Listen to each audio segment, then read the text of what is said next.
Hello दोस्तों, dictation start होगी 3 second बाद।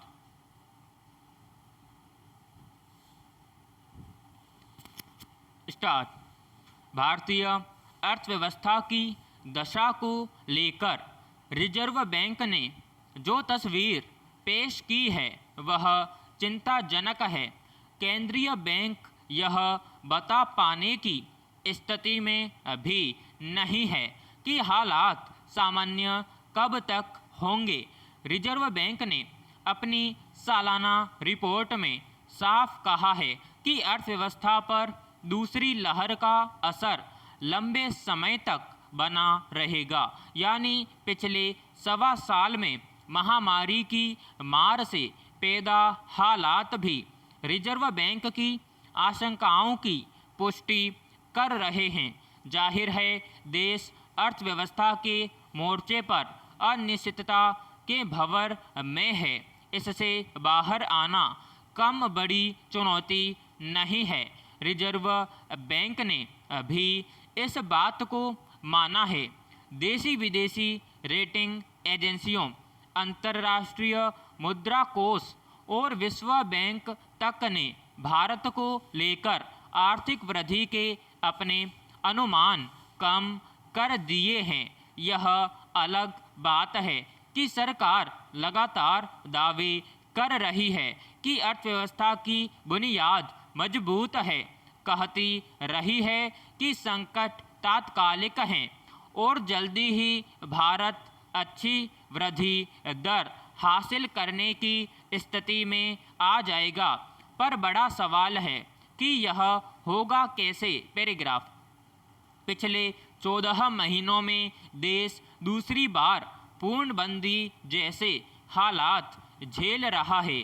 बीते साल की पहली तिमाही में बंदी के कारण ही सकल घरेलू उत्पाद यानी जीडीपी दर 0 से 24% नीचे आ गई थी। इस बार दूसरी लहर से निपटने के लिए राज्यों ने अपने अपने हिसाब से बंदी और सख्त प्रतिबंध जैसे कदम उठाए। ज़्यादातर राज्यों में 7 हफ्ते से काम धंधे बंद पड़े हैं।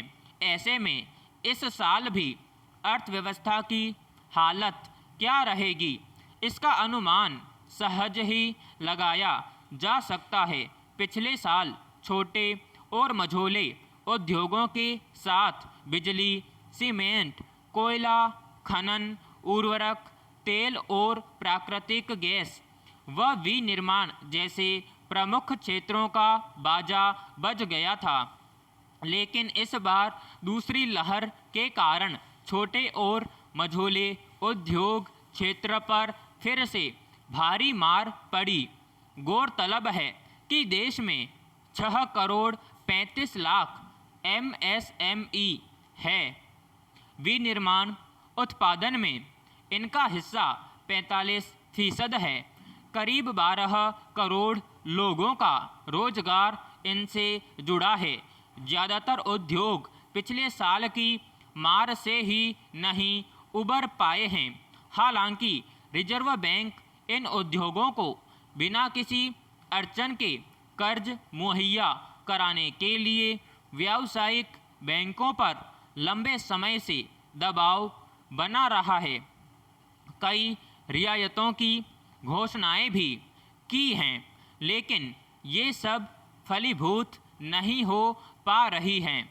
इसमें संदेह नहीं कि जब तक बाजारों से बंदी का दुष्चक्र खत्म नहीं होगा तब तक उद्योग पूरी ताकत के साथ चालू नहीं हो पाएंगे। पैराग्राफ।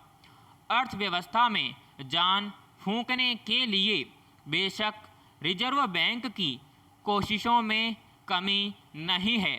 केंद्रीय बैंक इस हकीकत से अनजान नहीं है कि जब तक मांग नहीं निकलेगी, खपत नहीं बढ़ेगी और निवेश नहीं होगा, तब तक अर्थव्यवस्था की गाड़ी पटरी पर ला पाना मुमकिन नहीं है। पर वह यह भी समझ रहा है कि ये तीनों ही काम आसान नहीं हैं। करोड़ों लोग रोजगार विहीन हैं। सरकारी कर्मचारियों और संगठित क्षेत्र में काम करने वालों को छोड़ दें तो देश की बड़ी आबादी के पास नियमित आय का कोई जरिया नहीं है। ऐसे में बड़ा सवाल है कि जब लोगों के पास काम ही नहीं होगा तो क्या कमाएंगे और क्या खर्च करेंगे। कैसे मांग, उत्पादन और खपत का चक्र चलेगा। रिजर्व बैंक ने टीकाकरण पर जोर इसीलिए दिया है कि महामारी से जल्द छुटकारा मिले और हालात सामान्य हों।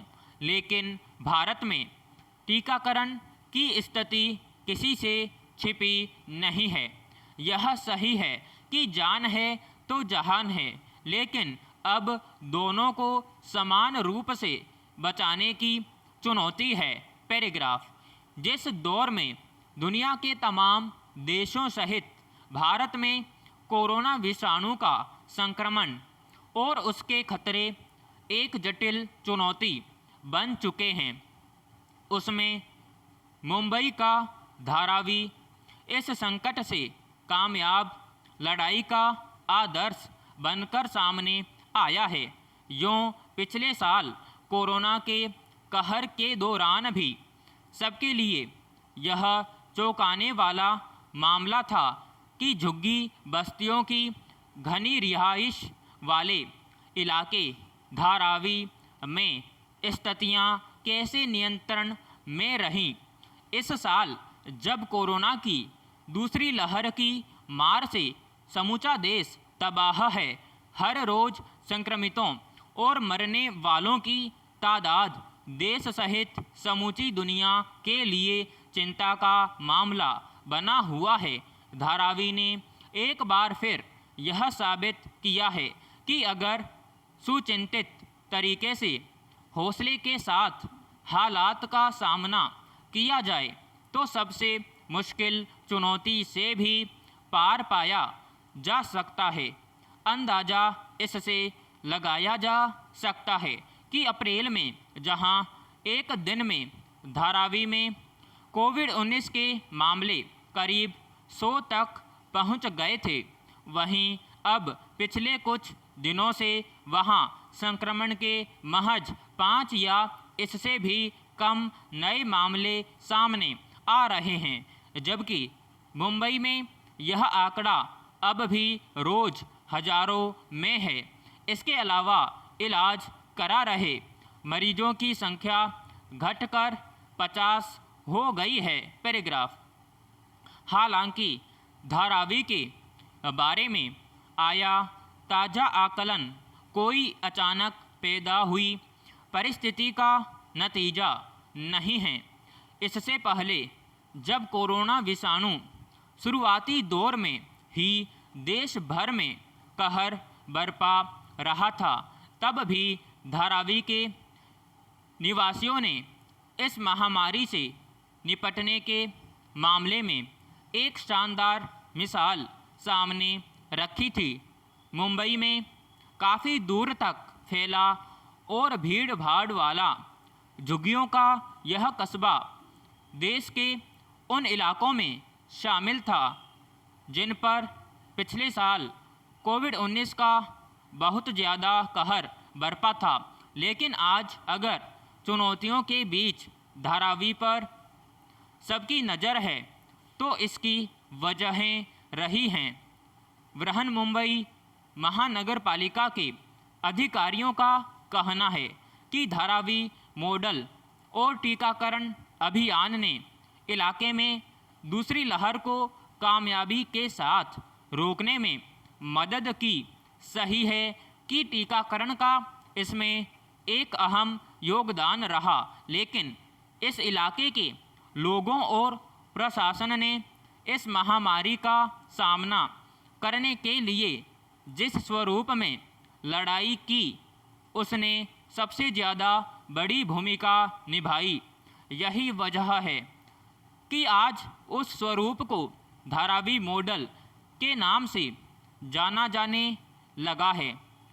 साफ है कि पहले दौर में जिस तरह की सावधानियां बरती गईं और उसमें निरंतरता कायम रखी गई, उसी का यह हासिल है कि दूसरी लहर में भी यह अहम फ़र्क दर्ज किया गया। विराम समाप्त।